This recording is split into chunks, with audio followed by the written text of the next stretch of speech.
Good morning, students. I am on cloud 9 to meet you all again in this session of today and through this class, through this video. Anyway, how are you? Getting ready to come to school? Yes, finally the time has come for us to meet with one another in the school campus. Thank God for it. And now in the 5th unit, having gone through the things that I have taken in the class already, hope you might have done it. Any doubt in it? No. You might have understood also.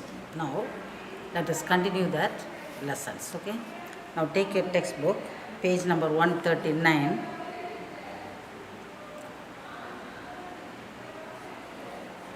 The second paragraph of the first paragraph of the right. The fact that I am conscious of my own limitations gives me a sense of relief, for I shall not attempt to offer original ideas or theories with a special stamp, but only reiterate some of the cardinal principles enunciated by those who offered their advice in the past years, perhaps with annotations here and there, bringing to bear the layman's point of view to the findings of experts in various fields connected with education. So he said, I am not going to give you any idea of my own, what I have got when I was studying in my college level, the advices that I have got from my teachers, the presidents who have come to give the address in the school day convocations, that I am going to give you.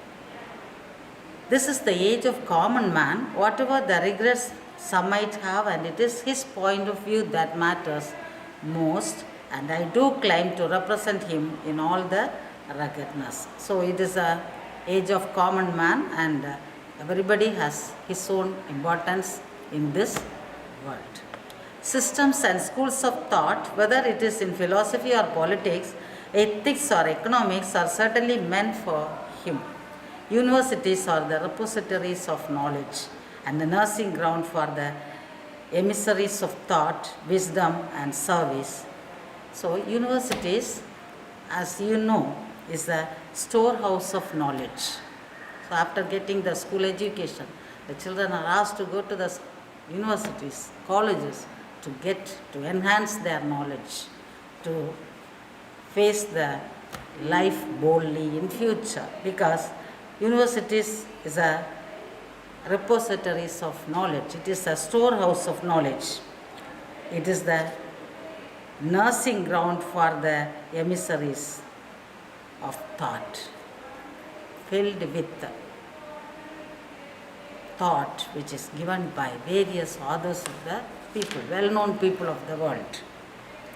Wisdom and service have got a prominent role to play, and the prominence is growing every day as more and more individuals get themselves equipped for this task of bettering society in all its age, when we have eschewed monarchy and autocracy and having inaugurated the era of democracy. We have come across autocracy, that is government by the rulers, and now we are enjoying democratic India. We are in the democratic country. In olden days, we are undergoing autocratic form of government by one ruler. During the monarchical or feudal days, universities had to train scholars and poets to adorn the chambers of royalty or the guided mansions of lords and nobles, and their wisdoms was meant for the mansions, not for the marketplace. So when the kings were ruling the country, people who can write poems or some prose articles, they are asked only to write in praise of the kings and queens, the people who are ruling, not for the common people. Right? They have to write in praise of the kings or queens or the ministers, not of ordinary people. So that is the time when the feudal or monarchical system was there. But now, we are in an independent country. Everyone has the equal chance opportunities. So in olden days, people are not allowed to write about the common man. Those were the days when numbers did not count, nor were eminent scholars asked to face the problems confronting the masses. They were content to work in scheduled spheres, far from the din and noise of the common man, and weave the costly fabric of philosophy, of poetry, which in turn was to be converted into dazzling garments for the select and the privileged. So in olden days, it was the condition like that. But nowadays it is not like that. Everyone has got the opportunity to express what they wish to say about the person whom they want to speak of. We have the freedom to express our own thoughts. The role of university today is not cloistered and confined as in the past. So as in the past, it was not only pertaining to a certain people, group of people, maybe in the upper strata of society. Its function has been enlarged, not in its fundamentals, but in its domain. Now, the function of the universities has enlarged, not in the fundamentals, but in a domain. I could tell you this. The meaning of it is, when you are in the lower classes, you are studying the subjects as Tamil, English, science, social studies and maths. When you go up to the higher studies, you are studying it as Tamil, English, physics, sciences, physics, chemistry, botany, zoology. There are some. So, after that at the college level, you have the privilege to select your own subject, where either you can select physics, chemistry, biology, botany or zoology, whatever you like, maths. In that areas, you are just enhancing your knowledge in one domain, in one particular area, the area of knowledge. It has to take into account the commonness, but trim and train, guide and lead him before being asked to his duty as the citizen of a democratic, a task which kindles sweet hopes but which demands patience and perseverance, faith and confidence, faith in himself and in others, and confidence in his inborn ability, inherent meaning inborn, to shoulder the responsibilities. So as they come up of the university, the students are well versed to face the challenges of life. They just inculcated patience, the character quality of patience, perseverance, confidence, faith in himself, faith in others, faith in they just improve, inculcate in self-confidence there. The common man has become the origin of a potential ruler, and duty today, the responsibility today of the universities is to fashion out of him an individual fitted and equipped for the task of making democracy fruitful and effective. So, at present, the duty of the universities are to give education in such a way that when they come out of the universities, they have to get equipped with knowledge, physically, mentally, spiritually, and emotional maturity is expected of them, so that the democracy that we attained for ourselves, the country becomes fruitful and effective. The democracy that we have attained will become fruitful and effective if the individual, the students who are studying in the colleges nowadays comes out of the college just getting well versed with the subjects, the thoughts, common sense, thinking capacity, everything just gets developed, and they can attain a democratic, fruitful and effective country. While addressing the University of Brussels, Dr. S. Radhakrishnan, our former president, made the following statement: for its proper functioning, democracy requires more qualities than other forms of government. It is in the universities that we can develop the true spirit of democracy, appreciation of other points of view, and adjustment of differences through discussion. So only through education, when we grow up, our age also is getting a little grow up. We are growing up, and along with that, we just inculcate the qualities of appreciating others, enjoying the true spirit of democracy, and all the democratic qualities we will inculcate in ourselves. It can be kept healthy and strong by the exercise of individual responsibility and judgment. So when we complete your education and get the degree, you must think, ask a question to yourself: what am I to do now? I have got the degree. What is my responsibility next? What am I to do to the society, to my parents, to myself, to the society at large? I have to ask a question. It can be kept healthy and strong by the exercise of individual responsibility and judgment. In universities, we have to recall the struggles of the past and realize the perils and possibilities and challenges, the opportunities of the present. So in universities, we have to recollect the struggles of the past and the struggle that our previous former students might have underwent in their college education, what the country was at that time, how it was, the privileges that was given to them, and realize the perils and responsibilities, the difficulties, that problems and possibilities and challenges and opportunities of the present.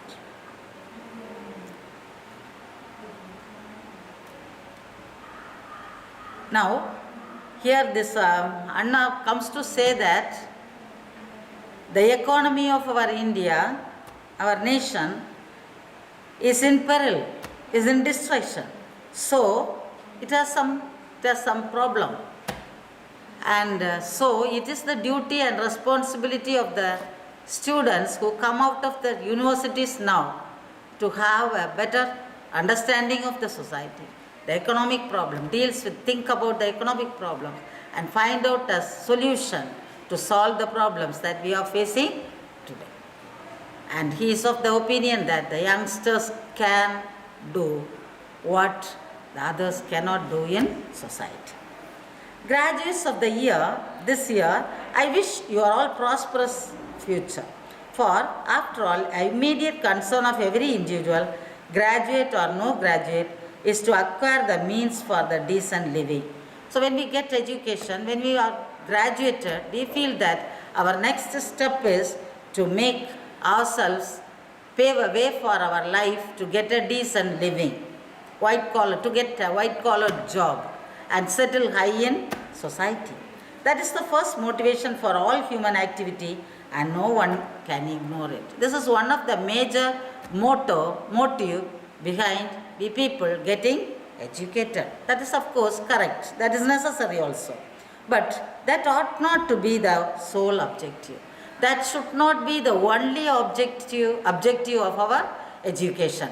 Many of you, most of the students, if we ask what is your next thing, they wish to settle in life, to get a high job, prosperous job, white collar job they are asking. That is inevitable. But you must, that is not the only sole objective of your education. That it should not be the only objective. Something higher and nobler than mere individual material advancement is expected of you. It is not only this thing, you are expected to do a higher and nobler job than what is the real thing, right? You just think of something more than just circulating around the small area of your family, your home, your people, and your small society. Just go beyond that and think and do something to the people of the world. For remember that this university education is a privilege that you enjoy, for which you are deeply indebted to the community of which you are a member. This university education is a privilege which is given to you. Everyone is not privileged to get a university education, but you people got the opportunity to have your education, to get your degree. And at the same time, it is not only getting the degree and moving away from the society without bothering about anything else, but you are obliged to do something, indebted to the community of which you are a member. So you have to give back what you have got from the society to the society. Hope you understand. So Annadurai comes to say that you have got something from the society for your life through the way of education. Right? Now, it is your responsibility to give back to the society what you have already got from it. You have to render some service to the society because you are the part of the society. The society has a major role to play in your life to make you as a graduate. Hope you understand? Right. Most of the money needed for maintaining institutions of higher education come from the revenues collected from the community through the state, and a good portion of that revenue comes from the tillers and the toilers. Men who did not enjoy this privilege, men who willingly submit themselves to discomfort so that they can enable the next generation to lead a better life. While I was giving you the introduction of it, I said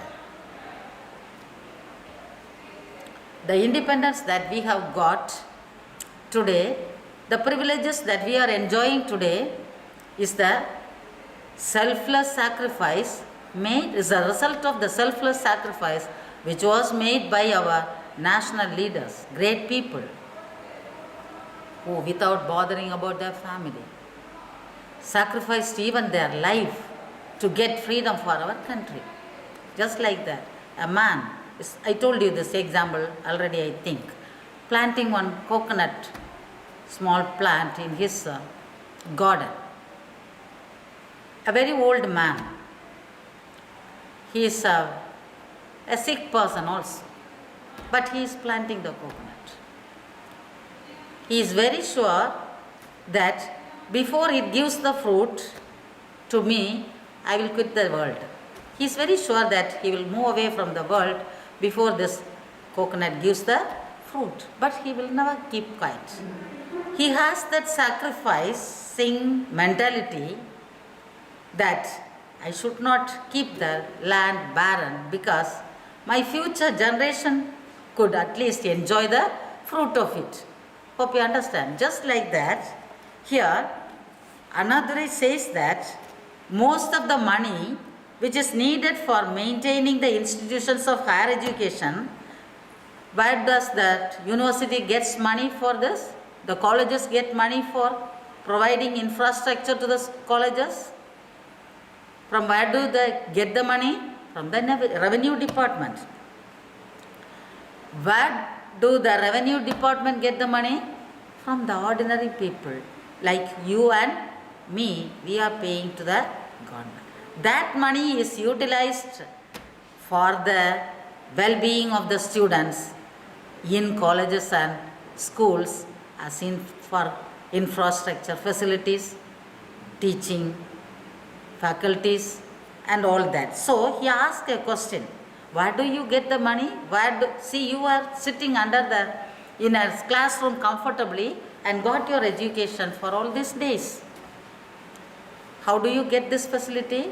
A very beautiful building with the fan facilities, AC facilities. Where do you get the money from? From the revenue department. From where that revenue department got the money?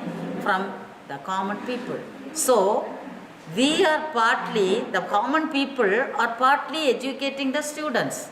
So, the society, you got something from the society to get your education. Now, it is your responsibility to give back what you have got from the society. Right? And he says, the community through the state, and the good proportion of that revenue comes from the tillers and the toilers. Tillers and the toilers means agriculture and cattle rearing people, cultivators. And who, these cultivators, since they could not go and get their education, they were tilling the soil and paving a way for you to have a better education, better life in future. So you are indebted to the tillers of the soil. Am I right?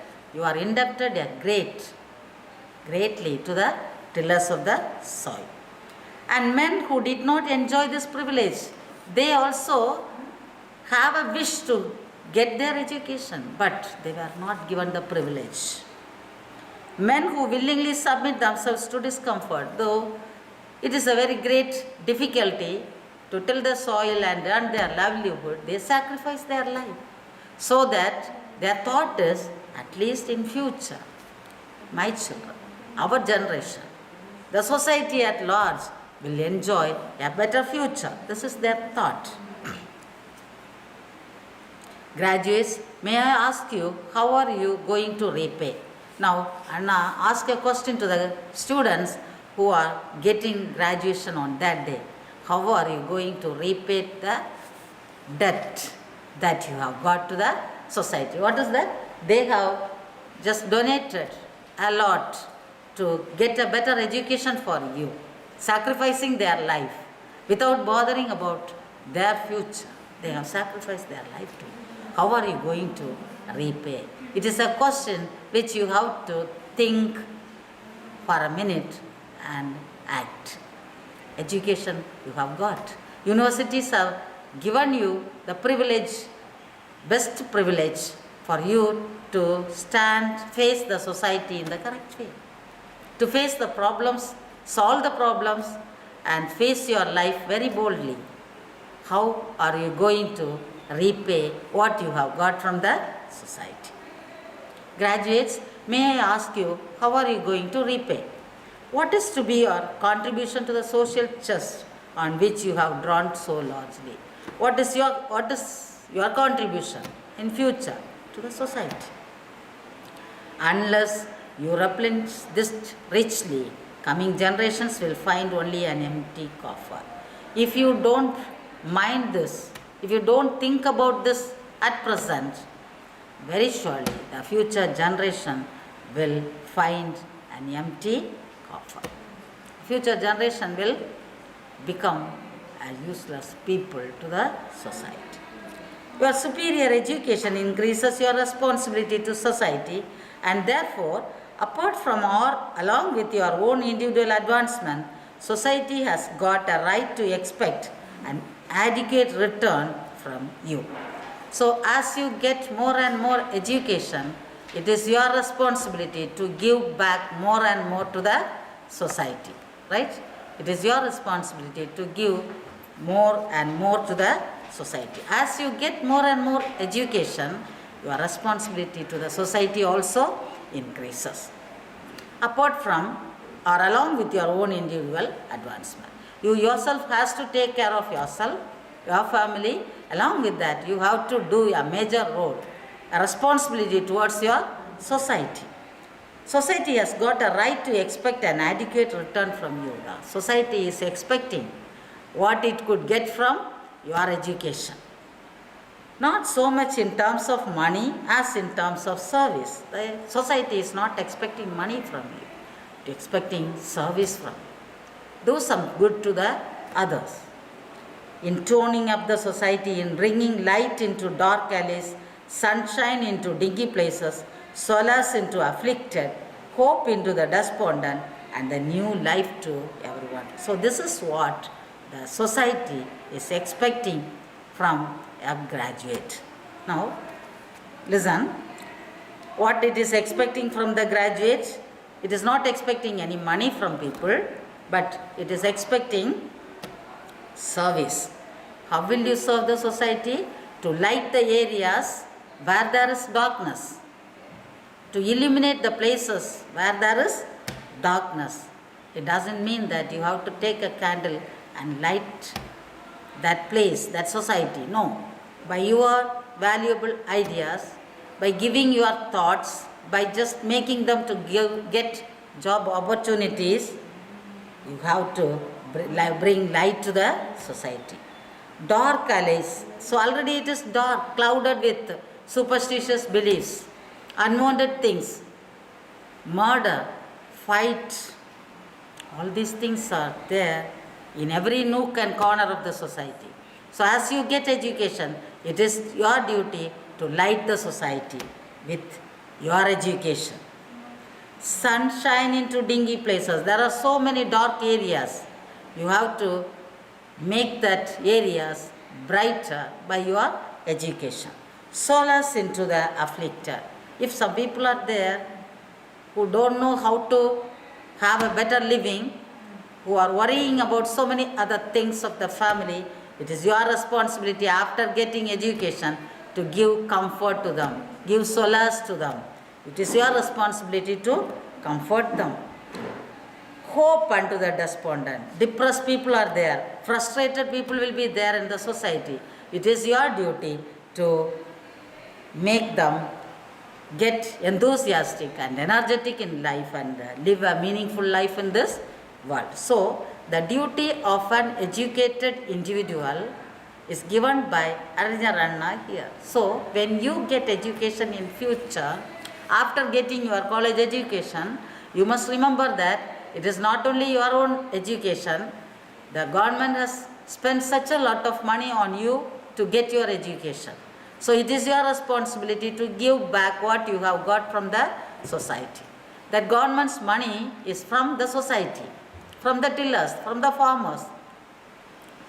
And with that money we have enjoyed and got a degree.